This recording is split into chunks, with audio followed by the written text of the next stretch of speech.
अस्सलाम वालेकुम। उम्मीद करता हूँ सब लोग बेहतरीन होंगे। नई वीडियो में आपका वेलकम है और आज की वीडियो सर जी है गूगल पिक्सल 7 प्रो की बाइंग गाइड। ठीक है, इस पर जो मैंने भी काफ़ी वीडियोस बनाई हैं 7 प्रो पर, पिक्सल 7 प्रो पर, उसकी रिफर्बिश वर्सेस ओरिजिनल की वीडियो है। अगर किसी ने नहीं देखी तो वो जाहिर सी बात है 1 साल पुरानी वीडियो है, तो वो जाके देख लें। मेरे चैनल पर एक प्लेलिस्ट बनी पड़ी है जिसका नाम है जी रिफर्बिश वर्सेस ओरिजिनल। जितने भी रिफर्बिश फ़ोन मार्केट में आते हैं उनको मैं वहाँ पे सारी वीडियोस बनी पड़ी हैं। पिक्सल 7 ए तो खैर अभी तक नहीं आया। पिक्सल 6, 6A, 6 प्रो, 7 प्रो, ये सारे या 7 सादा, इन सारों पर रिफर्बिश वर्सेस ओरिजिनल की वीडियोस बन चुकी हैं। वो जाके देख लें। 7 प्रो की बाइंग गाइड में उसको भी शामिल कर लें। मैं उस पर बात करूँगा, जाहिर सी बात है ये वीडियो ज़्यादा लंबी हो जाएगी। तो सर जी उस वीडियो में और आज की वीडियो में थोड़ा फ़र्क ये है कि टाइम स्पैन का डिफरेंस है। ठीक है, 1 साल का फ़र्क आ गया और जाहिर सी बात है मूव ऑन चीज़ें कर जाती हैं, क्वालिटी में फ़र्क आ जाता है, इन्वायरमेंट में फ़र्क आ जाता है। ठीक है, तो वो वीडियो वैसे भी विंटर्स में शूट हुई थी, ये वीडियो आ रही है सर जी समर्स के इब्तदा में। ठीक है, तो लेते वक्त क्या ख्याल रखना है और ऑब्वियसली लेने के बाद क्या प्रिकॉशंस करनी है ताकि आपका फ़ोन स्मूथली चलता रहे। वैसे भी समर्स आ रहे हैं तो गूगल पिक्सल के जो यूज़र्स हैं उनको चौकन्ना हो जाना चाहिए। चौकन्ना इसलिए हो जाना चाहिए कि गूगल पिक्सल के फ़ोन सर जी टेंसर चिपसेट की वजह से ऑलरेडी ज़्यादा गर्म होते हैं। ठीक है, ये एक फैक्ट है। 8 सीरीज़ कम होती है, 8 से पहले वाले मॉडल ज़्यादा होते हैं, 6 सीरीज़ सबसे ज़्यादा गर्म होती है। ठीक है, तो ओवरहीट से हर लिहाज से आपने फ़ोन को बचाना है। लाइन इशू तो खैर सिर्फ पिक्सल 8 में है, लेकिन इन दी एंड 7 प्रो जो है सर जी कर्व्ड स्क्रीन के साथ आता है, तो उसमें जो नॉन इश्यूज़ हैं वो मैं आपको बता देता हूँ। इसके पैनल उखड़ जाता है सर जी, इसका पैनल उखड़ जाता है। फर्स्ट ऑफ ऑल लेते वक्त जो आपने रिफर्बिश वर्सेस ओरिजिनल वाली जो वीडियो वो देख लें, आपको आइडिया हो जाएगा ताकि आपको कोई रिफर्बिश फ़ोन चिपका ना सके। ठीक है, ओरिजिनल फ़ोन तक आप पहुँच गए, उसके बाद आपने फिटिंग लाजमी चेक करनी है सर जी कि फ्रेम और जो स्क्रीन का ग्लास है, फ्रेम और जो बैक का ग्लास है उसमें कोई डिफरेंस तो नहीं है। ठीक है, डिफरेंस से मुराद ये नहीं कि आपने बहुत ज़ोर से दबाना है। कर्व स्क्रीन वाला फ़ोन है, नाजुक होता है, बहुत ज़ोर से नहीं दबाना आपने, बहुत ज़ोर से नहीं दबाना, दबा के हल्का फुल्का दबा के चेक करना है कि कहीं वो मूव तो नहीं कर रहा। प्ले होगी तो आपको विजिबली दिख जाएगी। ठीक है, मैं इस वीडियो में दिखाऊंगा कि प्ले कहते किसको हैं। जो एक्चुअल में सर जी जो प्ले होती है वो इस वीडियो में एंड में दिखाऊंगा मैं कि एक्चुअल में वो दिखती कैसी है और जो वो आती कैसे है, वो उससे बचना कैसे आपने, ये भी इस वीडियो में बताऊंगा। तो आपने फिटिंग लाजमी चेक कर लेनी है, शुड बी परफेक्टली फिट। और कैमराज में डस्ट लाजमी चेक कर लेनी है। रिफर्बिश वर्सेस ओरिजिनल वाली वीडियो में खैर ये बता चुका हूँ मैं। इसका जो चार्जिंग स्लॉट है सर जी वो लाजमी चेक, हर फ़ोन को बाय करने से पहले आपने उसका चार्जिंग स्लॉट लाजमी चेक करना है, क्योंकि वहाँ से पता चलेगा कि उसके चार्ज साइकिल कितने हैं और वो फ़ोन यूज़ कितना हुआ है। ठीक है, विजिबली तो सर जी जापान और हांगकॉन्ग या फॉर एग्जांपल कोरिया से जो फ़ोन आते हैं वहाँ का एनवायरनमेंट क्लीन है, लोग बड़े तरीके से सलीके से चीज़ों को यूज़ करते हैं, तो वो मोस्टली 10/10 होती है। लेकिन जो चार्जिंग स्लॉट है सर जी, चार्जिंग स्लॉट पे फ़र्क आ जाता है, क्योंकि जो टाइप सी की जो वायर है वो बार बार जब फ़ोन को लगेगी, मेटल के साथ मेटल जुड़ेगा तो अल्टीमेटली वहाँ से रंग फेड हो जाएगा। तो रंग का फेड होना ये एक अल्टीमेट चीज़ है। फ़ोन की 10/10 कंडीशन आप पे आपने नहीं जाना, चार्जिंग स्लॉट का 10/10 होना लाजमी है।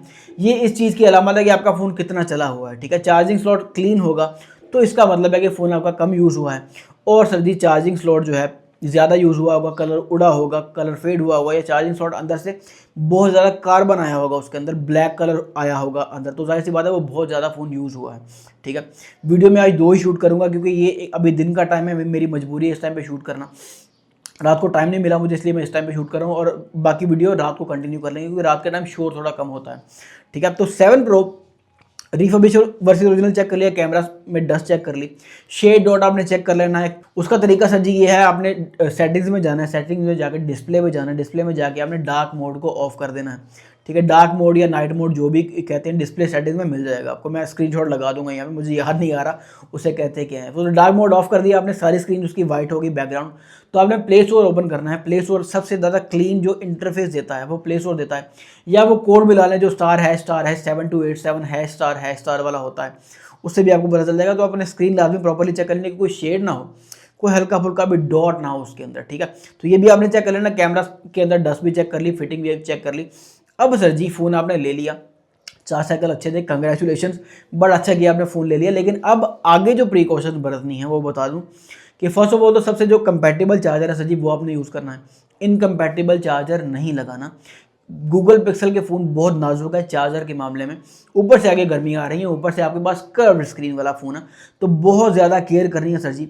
कर्व्ड स्क्रीन वाला फ़ोन यूज़ करते वक्त वैसे भी मेरे भाई चार्जर को लेके एहतियात करनी पड़ती है, ठीक है। पिक्सल 7 प्रो में एक और चीज़ आपने नोट की होगी, टेलीफोटो लेंस होता है। Telephoto lens periscope lens basically, जो ऐसे स्क्वायर होता है। पेरिस्कोप जो लेंस है सर जी, वो जिस फ़ोन में भी होगा, S22 ultra, S23 ultra, S24 ultra, pixel 6 pro, pixel 7 pro, pixel 8 pro, वो मूव करता है। उसकी नॉइज़ से आपने बेफिक्र रहना है। मैंने कोई 5 साल पहले वीडियो बनाई थी, उसमें मैंने ये चीज़ डिस्कस कर दी थी, लेकिन अभी जो मेरे नए व्यूअर्स हैं वो सारे के सारे पिछले साल में आए हैं, ठीक है। जो नए रेगुलर व्यूअर्स हैं वो पिछले साल से अटैच हुए, तो उन्होंने गालिबा वो वीडियो नहीं देखी होगी। वो साउंड करती है, ठीक है। पेरिस्कोप लेंस चूँकि जाहिर सी बात है वो ऑप्टिकली स्टेबलाइज होता है, तो ऑप्टिकली उसने फिजिकली मूव करना होता है, ठीक है। तो वो थोड़ा सा आपकी वो नॉइज़ करता है, वो उससे परेशान नहीं होना। फर्दर सर जी, चार्जर आपने कंपेटेबल ले लिया, 30 वाट का चार्जर आपने गूगल का लेना है इसके साथ, गूगल का 30 वाट का चार्जर ले लिया। उसके बाद सर जी आपने चार्जिंग रूटीन को 20 से 80% के दरमियान रखना है। 20 से 80%, 100% चार्ज नहीं करना, ओवर चार्ज नहीं करना, 20 से नीचे नहीं जाने देना बैटरी की ऑप्टिमाइजेशन के लिए। ये सिर्फ टेम्पररी है, सर्दी आने तक आपने एक्सट्रीम केयर करनी है। सर्दियों में ज़ाहिर सी बात है जो मर्जी करें, फ़ोन अल्टीमेटली गर्म होगा तो आपका ही फ़ायदा है, आपको एक हीटर का एक्स्ट्रा बेनिफिट मिल जाएगा, ठीक है। तो अब ये मैं एक वीडियो चलाता हूँ, ये 3 फ़ोन हैं, तीनों फ़ोन के पैनल एग्जैक्ट सेम लोकेशन से फूले हुए हैं, ठीक है। ये एक हमारे कस्टमर हैं, वो मुझसे पिक्सल 7 प्रो लेके गए थे, उस वक्त जब लिया था फिट था। तकरीबन मेरे ख्याल में 15-20 दिन चलाने के बाद वो आते हैं और वो उसका पैनल भी एग्जैक्टली सेम स्पॉट से फूला होता है, ठीक है। हमारे पास जब फ़ोन आए, जाहिर सी बात है हांगकॉन्ग में चेक होते हैं, हांगकॉन्ग में चेक होके हमारे पास जब आते हैं तब भी हम चेक करते हैं। हम चेक करके उसको एक बार, जाहिर सी बात है सारे फ़ोन्स को चार्ज करना पड़ता है, मल्टीपल टाइम्स भी चार्ज करना पड़ता है। काउंटर में बड़े बड़े फ़ोन उनकी बैटरियाँ लो हो गई, दोबारा चार्जिंग पे लग गए, तो हम इम्पोर्टर के पास क्या होता है, इंडिविजुअल चार्जर नहीं लगा सकते, 10 चार्जर नहीं लगा सकते। क्वांटिटी हंड्रेड्स में होती है, तो 10 चार्जर नहीं लगते सर जी, चार्जर हमेशा 50 से ज़्यादा चाहिए होते हैं। तो हमने सप्लाईज रखी होती हैं, ठीक है। शॉपकीपर्स ने, जो जाहिर सी बात है रिटेल का शॉपकीपर उसको तो सप्लाई सूट नहीं करती, वो इंडिविजुअल चार्जर ही रखता है, क्योंकि उनके पास क्वांटिटी में मैक्सिमम कितने 50, 60, 70 पीस पड़े होते हैं रिटेलर्स के पास, ठीक है। तो इम्पोर्टर्स के पास जी क्वांटिटी बड़ी होती है, उनकी मजबूरी है सप्लाई रखना। सप्लाई 1 एम्पेयर की, 2 एम्पेयर की, 3 एम्पेयर की मिलती है, उसमें 80 से 90 उसके अंदर स्लॉट होते हैं, ठीक है। तो जिससे वो चार्ज करते हैं, तो हमारी मजबूरी है सप्लाई से चार्ज करना फ़ोन को ना। तो गूगल पिक्सल के फ़ोन चूँकि चार्जर को लेके बहुत ज़्यादा नाजुक हैं, बहुत ज़्यादा सेंसिटिव हैं, तो सर जी सप्लाई से चार्ज करने का नुकसान ये हुआ कि ये फ़ोन कहीं लगे रह गए, ठीक है। समटाइम्स होता है काम बहुत तेज़ है, काउंटर पे खड़े हैं, पीछे देखने का फुर्सत नहीं मिल रही, मोबाइल देखने की फुर्सत नहीं मिल रही, खाना खाने की फुर्सत नहीं मिल रही, काउंटर पे काम ही इतना है कि आपको पता नहीं पूरा दिन वहीं पे गुजर गया है, पीछे जो चार्जिंग पे चीज़ लगी है, पीछे क्या हो रहा है कुछ भी पता नहीं शॉप पे, ठीक है। तो ये फ़ोन 3-4 फ़ोन लगे रह गए चार्जिंग पे for a longer period of time. और दूसरी इसमें ये कबाहत होती है कि हम सैंडविच बना देते हैं फ़ोन्स का, ठीक है।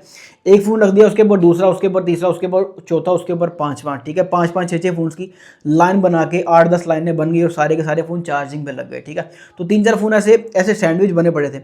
और जब भी फ़ोन आप कभी भी ट्राई करेंगे, जाहिर सी बात है आपके पास तो एक फ़ोन होगा, आपको इसका एक्सपीरियंस नहीं है, तो जब भी फ़ोन ऐसे सैंडविच बने होंगे, एक दूसरे के ऊपर पड़े होंगे और चार्जिंग पे लगे होंगे, तो फ़ोन ओवर हीट होंगे, डेफिनेटली ओवर हीट होंगे, ठीक है।